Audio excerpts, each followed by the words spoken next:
Governor تھے نا، تو حضرت عمر کو پتہ چلا، آپ نے فرمایا تھا کہ ترکی گھوڑے پر سوار کوئی نہیں ہوگا، اور جو تحائف دیں گے لوگ وہ سرکاری ہوں گے، اس کے ذاتی وہ نہیں رکھ سکتا، اور دوسرا دربان کوئی نہیں رکھے گا، ترکی گھوڑے پر سوار کوئی نہیں ہوگا، چھنا ہوا آٹا نہیں کھائے گا۔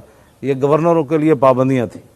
تو ابو موسیٰ اشعری کے بارے میں شکایت ملی تو آپ نے بلا لیا، تو فرمایا کہ یہ تحفے جو ہے تم رکھ لیتے ہو، یہ تو قومی ہے۔ انہوں نے کہا جی یہ مجھے دیتے ہیں۔ فرمایا یہ تجھے نہیں دیتے، تیرے عہدے کو دیتے ہیں۔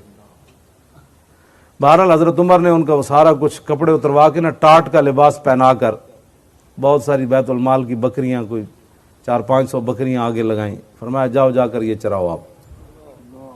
ظاہر ان ڈنڈا بھی ہاتھ میں پکڑایا، فرمایا جاؤ بکریوں کو سنبھالو۔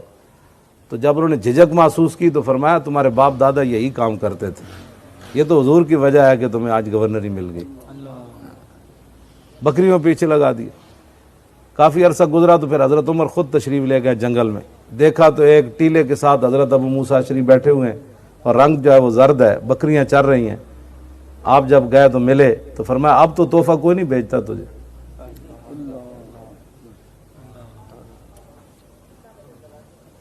کہا نہیں مجھے سمجھ آ گئی ہے۔